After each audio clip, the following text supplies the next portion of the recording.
النهارده هنتكلم عن الاير فراير او الجلاية الهوائية. الجلاية الهوائية دي اللي هي بتسوي المقليات بدون زيت، القلي بدون زيت. لو مهتم بعنوان الحلقة كمل الفيديو للنهاية. يلا بينا.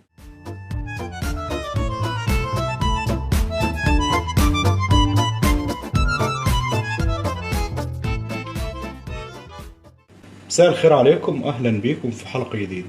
في البداية أحب أشكر كل اللي بيشاهدني ويتابعني وبيدعمني بلايك وتعليق، ويا ريت اللي أول مرة يشوفني يدعمنا بلايك ويشترك في القناة ويفعل زر الجرس على الكل.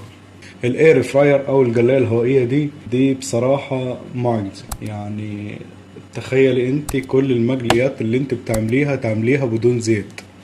يعني انت اكتر من استخدام الزيت اللي هو بالفرشة وشكرا، او بخاخة الزيت اللي هي القزاز دي. اي حاجة هتجليها مثلا تديهم رشة وشكرا، مش هتجليهم في الزيت من الاول للاخر يقعدوا يشربوا زيت ويمتصوا في الزيت، واخر ما تخلصي جلي بتلاقي الزيت اختفى اصلا، سواء في البطاطس او السمك او غيره. الاير فراير دي بنقلي عليها جميع الحاجات. سمك، تحمري لحمة مثلا، حمري حمام، تقلي بطاطس، تقلي بتنجان، اي حاجة بتقليها بالزيت. زائد ان انت ممكن كمان تسوي فيها الفرخة من اول للاخر، تسوي فيها الكنتاكي، اي حاجة انت عايزاها تعمليها بدون زيت. بس عشان برضه يعني الاكل يبقى ليه طعم شوية هتدي رشة زيت، او بالفرشة هتدي دهنة زيت. الاير فراير فيه نوع منها صغير، في نوع كبير، في نوع 4 لتر ونص، وفي نوع 2.5. دي ال4.5، ودي البرامج بتاعتها. هي ليها كذا برنامج. اول حاجه جايب لك البطاطس، تاني حاجه جايب لك الجمبري، تمام. بعد كده جايب لك كب كيك، يعني انت ممكن تعملي فيها كب كيك. بعد كده الفراخ، بعد كده اللحمه والسمك.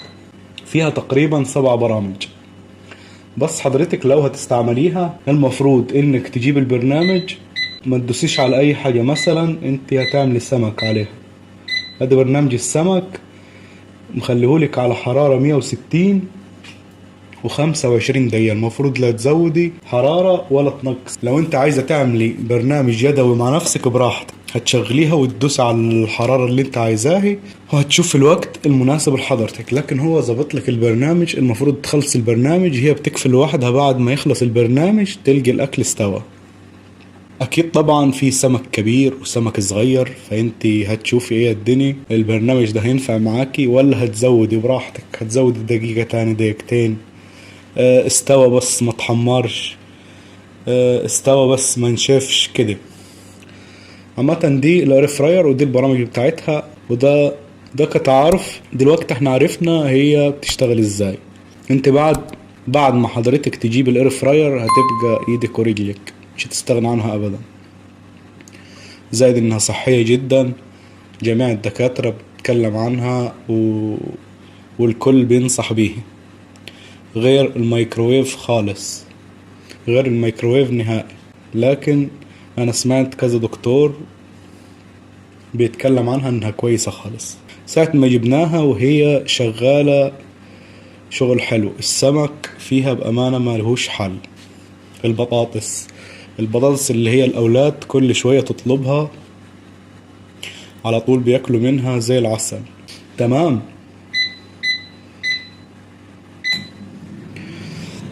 انا حاطط فيها شوية بطاطس برضو. بعد كده يعني سيبك من الصحة خالص، كفاية. شوفي اسعار الزيت وصلت لفين. سيبك من الصحة خالص، شوفي ازازة الزيت بقت بكام. يعني انت لو مش خايفة على صحتك هتخاف على فلوسك، هتخاف على صحة اولادك. غير انها صحية، هي هتوفر لك كتير في الزيت. بس اغلب انواعها يعني صيني، في منها صناعي عاملة منها تركي، وفي كنود ياباني، وفي اللي انا جايبها دي الصيني. تمام. بس صيني الصراحة مش من مصر، يعني من الكويت. تمام. في انواع كتير منها. هي بتيجي معها ضمان 5 سنوات. بس دي كانت حلقة بسيطة عن الاير فراير، يا رب تكون عجبتكم. ما تنسوش تدعمونا بلايك وتشتركوا في القناة وتفعلوا زر الجرس على الكل. سلام.